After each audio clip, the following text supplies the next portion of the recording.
Hello students, आज हम करेंगे क्लास 11th का हमारा जो टॉपिक जो चल रहा है जर्नल, उसी का नेक्स्ट पार्ट। देखिए, आज अब हमने पढ़ा कि जर्नल को हम किस तरह से तैयार करेंगे, किस तरह से जर्नल तैयार की जाती है। ठीक है, उसके बाद हमने अलग अलग पॉइंट्स पढ़े कि परचेज का, सेल्स का, purchase return, sales return, bank, इन सबसे रिलेटेड जो टर्म्स हैं उनका हम किस तरह से जर्नल में रिकॉर्ड रखेंगे।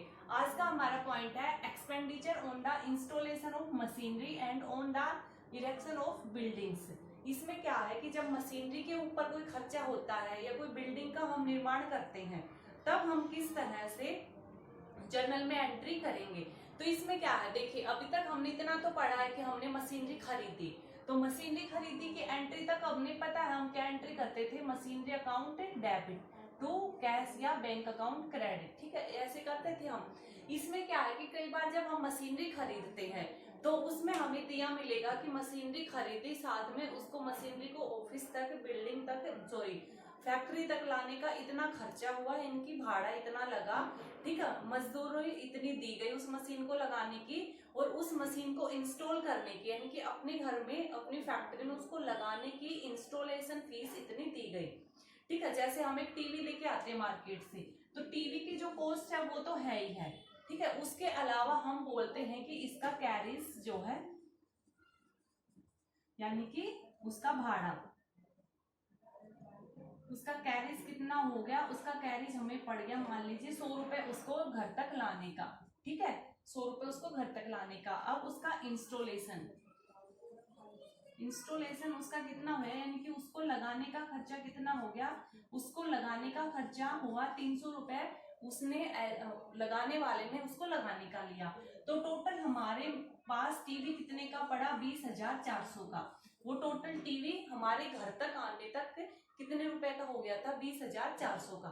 तो जब स्टार्टिंग में हम कोई मशीनरी, ठीक है, हम कोई बिल्डिंग, हम कोई जो है इक्विपमेंट अपने लगाते हैं, एस्टेब्लिश करते हैं उसको, तब जो टोटल कॉस्ट पड़ती है हम उसकी एंट्री करेंगे। यानी कि अब हम, जैसे हम पहले हमने करा था कि मशीनरी खरीदी, तब हमने 20,000 से कर दी थी एंट्री, कोई बात नहीं, पीछे के क्वेश्चंस में हम ऐसे ही करके आए। लेकिन अब जो हम मशीनरी की एंट्री करेंगे वो 20,400 से करेंगे। ठीक है, क्योंकि अब वो जो मशीनरी हमारे ऑफिस तक आने तक वो 20 की नहीं रही, वो 20,400 की हो गई है। ठीक है, उसी तरह से हम बिल्डिंग का करेंगे कि जैसे हमने कोई बिल्डिंग परचेज करी है, तो हम ऐसे ही करते थे, बिल्डिंग टू कैश जितने की थी, मान लीजिए बिल्डिंग हमारी थी 3 लाख की, लेकिन अब हम जो बिल्डिंग को बना रहे हैं उसमें जो है रोड़ी, पत्थर, सीमेंट, कंक्रीट है, उसकी मजदूरी भी देनी होती है, वो सारे खर्चे हमारे पास पड़ रहे हैं 50,000 के। तो अब हमारी हो गई बिल्डिंग की कीमत 3,50,000। तो अब हम इसको 350 से करेंगे। ठीक है, तो ये वो हो गई जब हम स्टार्टिंग में कोई मशीनरी या बिल्डिंग ऑफिस में लगाते हैं। अब एक और पॉइंट आता है इसी में कि चलिए अब ये इंस्टॉलेशन का या भाड़े का था। ठीक है, ये तो ठीक है कि स्टार्टिंग में जब कोई नई मशीन हम अपने पास लेकर आते हैं अपने ऑफिस में, अपनी फैक्ट्री में, तब तो हम टोटल सब कुछ खर्चा ऐड कर देंगे उस मशीनरी की कॉस्ट में। लेकिन जो मशीनरी पहले से ही हमारे पास लगी हुई है, ठीक है, टाइम टाइम पे उस मशीनरी को हमें रिपेयर भी करना पड़ता है ना उसको। ठीक है, उसी तरह से हमारी जो बिल्डिंग है उसको भी हमें रंग रोगन करना पड़ता है, उसको भी हमें बिल्डिंग को पेंट करना पड़ता है। तो स्टार्टिंग में अगर हमने बिल्डिंग बनाया, उसको पेंट कराया बिल्कुल स्टार्टिंग में, तब तो इस पेंट का रुपया इसी में ऐड हो जाता। लेकिन जो कोई पुरानी बिल्डिंग थी, पिछले 1-2 साल पहले हमने खरीद रखी थी, वो अब नई नहीं खरीदी है और उस बिल्डिंग को हम पेंट करा रहे हैं। ठीक है, या फिर कोई मशीनरी पहले से थे, अब उसको रिपेयर करा रहे हैं, उसमें कुछ खराबी आ गई, तब हम क्या करेंगे, तब हम ये नहीं करेंगे कि machinery account debit to cash, तब हम ये नहीं करेंगे। तब हम मशीनरी को डेबिट नहीं करेंगे, हम किसको डेबिट करेंगे, रिपेयर को। और यहाँ पर भी हम किसको करेंगे, पेंटिंग एक्सपेंसेस। पेंटिंग एक्सपेंसेस लिख सकते हैं या फिर आपको जो भी दिया हो। ठीक है, पेंटिंग, रंग रोगन एक्सपेंसेस, व्हाइट वॉश एक्सपेंसेस, आप कुछ भी लिख सकते हो, उसकी एंट्री होगी, बिल्डिंग की नहीं होगी। यानी कि इन शॉर्ट कहने का मतलब क्या है, अगर हम एक नई मशीनरी को, नई बिल्डिंग को ऑफिस में लगा रहे हैं, तो उसको ऑफिस में लगाने तक जितने भी खर्चे हमने साइन करे हैं ना, वो सब उसकी कॉस्ट में ऐड हो जाएंगे, क्योंकि हमें वो टोटल इतने रुपए की हमारे ऑफिस तक आने की पड़ी है। लेकिन जब कोई एक बिल्डिंग ऑफिस में आ गई और उसमें आने के बाद महीने 2 महीने 1 साल के बाद कुछ गड़बड़ होती है, कुछ खराबी होती है, तब उसका वो अलग खर्चा होगा, वो उस मशीन में ऐड नहीं होएगा। जैसे हमारा टीवी है, हम टीवी को मार्केट से दुकान से लेकर आए हैं, 20,000 का टीवी था, 100 रुपए किराए के हो गए, 300 रुपए लगाने वाले ने ले लिए, 20,400 का पड़ गया, ठीक है, टोटल कॉस्ट इतने की हो गई मशीन टीवी को लगाने की। अब टीवी साल 6 महीने बाद हमारा खराब होता है ना, तब हम क्या करते हैं, वो रिपेयर कराते हैं, 100 200 400 500 देके, तो वो रिपेयर वाली फिर अलग खर्चे हो जाते हैं। कहते भी है ना कि घर में छोटे मोटे खर्चे होते ही रहते हैं, तो वो रिपेयर उस टाइम पे छोटा मोटा खर्चा है। टीवी खरीदना अपने आप में एक बड़ा खर्चा है, उसको हम कैपिटल एक्सपेंसेस बोलते हैं, पूंजीगत खर्चा। लेकिन जो रोज के रूटीन के छोटे मोटे खर्चे होते हैं उसको हम रिवेन्यू एक्सपेंडिचर बोलते हैं, आयगत खर्चे, जो कि हम पीछे सेकंड लेसन में हम पढ़ के भी आए हैं अकाउंटिंग टर्म्स में। तो वही चीज यहाँ पर है, जो खर्चे एक बार होते हैं, ठीक है, कभी कभी होने वाले होते हैं, वो हमारे कैपिटल एक्सपेंडिचर, और जो रिक्यूरिंग नेचर के होते हैं, रूटीन में होने वाले होते हैं, वो हमारे रिवेन्यू एक्सपेंडिचर होते हैं। तो ये पॉइंट हमें याद रखना है। इस पॉइंट से रिलेटेड मैं आपको एक क्वेश्चन करा देती हूँ, जिससे कि आपको ये पॉइंट अच्छे से क्लियर हो जाए। तो मैं आपको करा रही हूँ, एक 16 एग्जाम्पल है आपका, वो करा देती हूँ।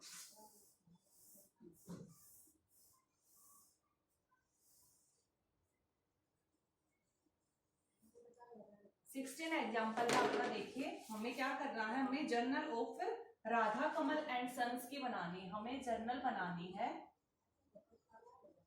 राधा कमल एंड सन्स की, ठीक है।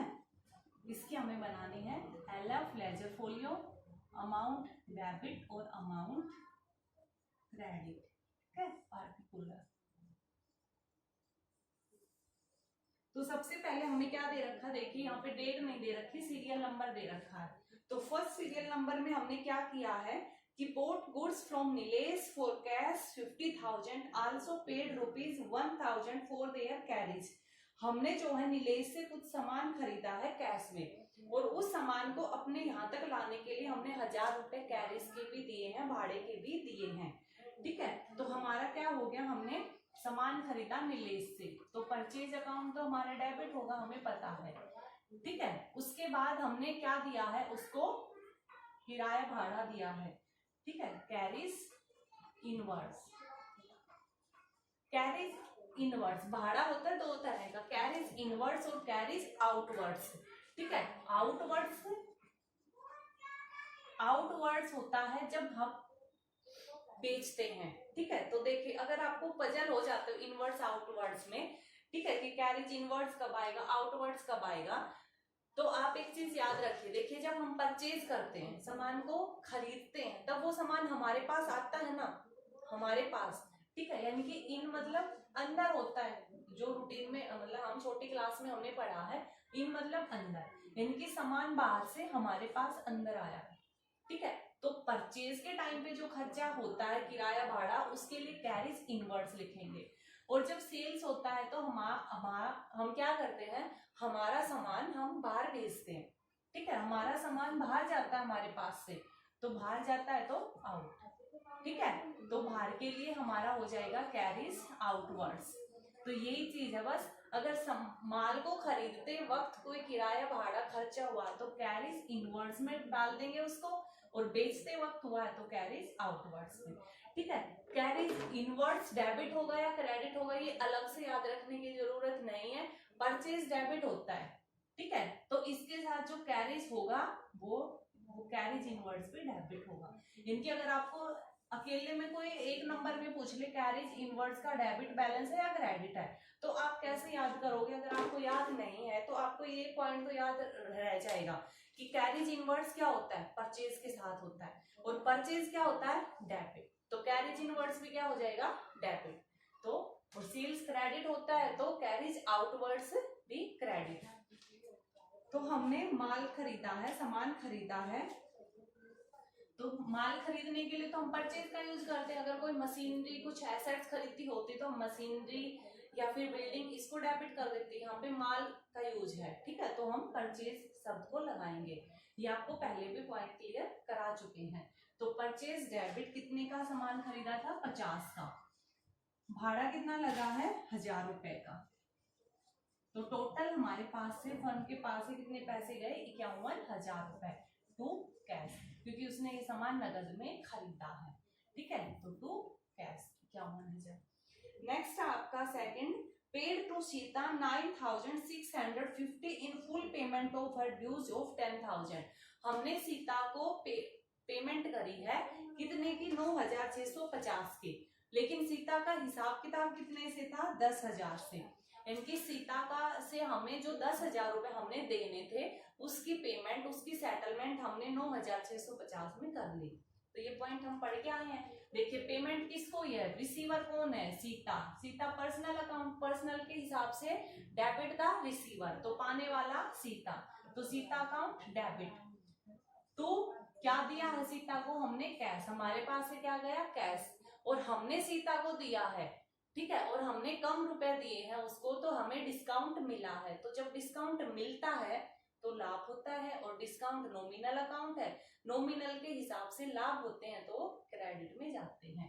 तो टू डिस्काउंट रिसीव, हमें डिस्काउंट रिसीव हुई है। ठीक है, आप नरेशन में लिख सकते हो अमाउंट पेड टू सीता। कितना का था सीता की? फुल सेटलमेंट थी 10,000 की, और हमने इस सेटलमेंट को कंप्लीट कर दिया 9650 रुपए से। ठीक है, हमें डिस्काउंट मिल गया 350 का। समझ गए? नेक्स्ट है हमारा purchase a machinery by giving a cheque 3 lakh. 3 lakh रुपए का एक चेक देके हमने एक मशीनरी खरीदी है, एंड पेड 25 इन कैश।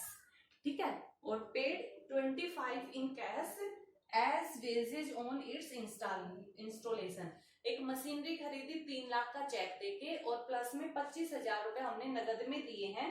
किस चीज के? वो मजदूरी के, कि भाई मशीनरी को लगाने का, लेके जाने का, लेबर का जो खर्चा हो वो हमने नगद दे दिए, और दुकान पर से मशीनरी लेके आए तो वहां पे हमने पेटीएम कर दिया, बैंक के थ्रू पेमेंट कर दी, चेक दे दिया।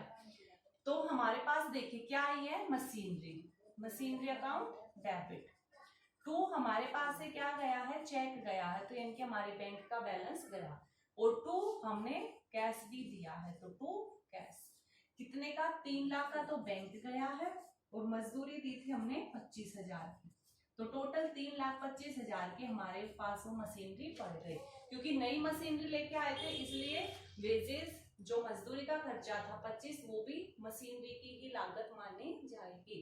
ठीक है, अलग से जब मजदूरी देते हैं तब तो हमें पता है मजदूरी दी है, तब तो हम अलग एंट्री करते हैं, wages account debit to cash account credit ही एंट्री करते हैं।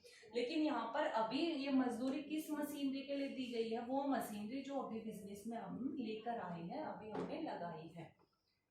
नेक्स्ट है हमारा bricks for 15 lakh and timber for 10 lakh purchase for the construction of building, the payment was made by check.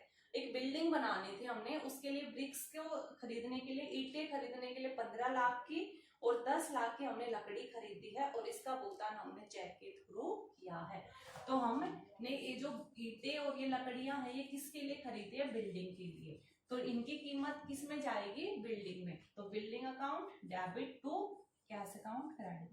क्योंकि देखिए अब जब हम कोई नया घर बनाते हैं तो हम पूछते हैं ना कि भाई घर बन के कितने में तैयार हुआ, तो वो हमें बताते हैं ना कि टोटल भाई 10 लाख रुपए का पड़ गया, 12 लाख रुपए बन के।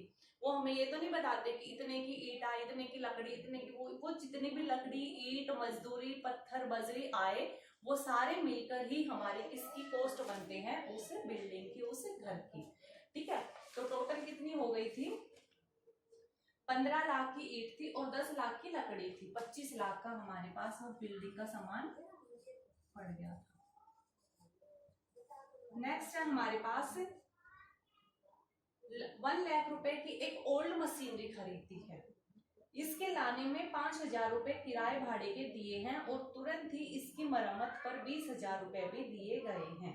ठीक है, इसका जिन सब खर्चों का भुगतान हमने चेक के द्वारा दिया गया है। तो हम देखिए क्या लेकर आए हैं? Machinery, machinery account debit. कितने की हमने मशीनरी खरीदी है? 1 लाख रुपए की। कितने की? 1 लाख की। और इसको लाने के लिए 5,000 रुपए हमने भाड़े के दिए हैं और हमने क्या किया है, 20,000 रुपए इसकी मरम्मत के दिए हैं। इनके टोटल हो गए 1,25,000 रुपए और इन सब का भुगतान हमने बैंक के थ्रू किया है, टू बैंक। अब आप कहोगे कि ये मशीनरी तो पुरानी है लेकिन हमारे लिए तो नहीं है ना। अब जैसे हम कोई टीवी लेकर आते हैं मार्केट से सेकंड हैंड, हमारे घर के लिए तो वो नया है ना। तो यही चीज यहाँ पर है, ये बेशक से मशीनरी पुरानी है लेकिन जब एक कंपनी, एक फैक्ट्री इसको खरीद कर लेकर आई है उसके लिए तो ये एज ए जैसे नई मशीनरी की तरह ही, क्योंकि उसके पास तो पहली बार आ रही है ना, उसकी पुरानी नहीं है ना, ये किसी और से पुरानी खरीदती है। जैसे हम कोई टीवी है किसी पुराने से किसी से सेकंड हैंड खरीदते हैं तो हमारे घर में तो वो टीवी पहली बार आएगा ना, हमारे लिए तो नई जैसी फीलिंग देगा। तो वही चीज यहाँ पर है कि वो मशीनरी बेशक 1 लाख रुपए में हमने खरीदी है, भाई पुरानी है, थोड़ा सा रंग रोगन कराना पड़ेगा, हमें कुछ पैसे खर्च करने पड़े तो 20,000 रुपए उसके थोड़ी रिपेयरिंग पे लगा दिए, 5,000 रुपए उसको लाने तक के लग गए। टोटल वो मशीनरी हमें 1,25 में पड़ गई और 1,25 का हमने बैंक के थ्रू पेमेंट कर दी। तो यहाँ पे ये पुराना अक्सर ओल्ड सिर्फ आपको पजल करने के लिए दिया गया। अगर हमारे ही फैक्ट्री की, अगर राधा एंड कमल की फैक्ट्री की ही कोई पुरानी मशीनरी होती तो इस पे ये रूल लागू नहीं होता। तो हम अगर रिपेयर कराए तो क्या होती है entry, repair account debit to cash, ठीक है, क्योंकि ये तो रूटीन के खर्चे, मशीनरी तो आ चुकी है कब की, लेकिन ये पहली बार आई है ये मशीनरी, ठीक है। नेक्स्ट है हमारा ऑफिस फर्नीचर की मरम्मत पर 2,500 रुपए दिए गए। इनके हमने रिपेयर कराया है एक ऑफिस का फर्नीचर। तो यहाँ पर हमने फर्नीचर नया नहीं खरीदा है, पहले से ही कोई फर्नीचर हमारे पास है उसको रिपेयर कराया है, तो रिपेयर में ही डालेंगे, इसके अमाउंट फर्नीचर में नहीं डालेंगे क्योंकि ये रिक्यूरिंग नेचर है, रोज के होने वाले खर्चे हैं, थोड़ी मोड़ी टूट फूट चलती रहती है। तो repair account debit to cash account credit, ठीक है, कितने का? 2,500 रुपए का, 2,500। तो ये थे आपकी एंट्रीज कि जब आपको कोई बिल्डिंग, कोई मशीनरी आप खरीदते हैं उस टाइम पे उसके साथ जो छोटे मोटे अलग से खर्चे होते हैं उसको हम उसी मशीनरी या उसी बिल्डिंग की ही कॉस्ट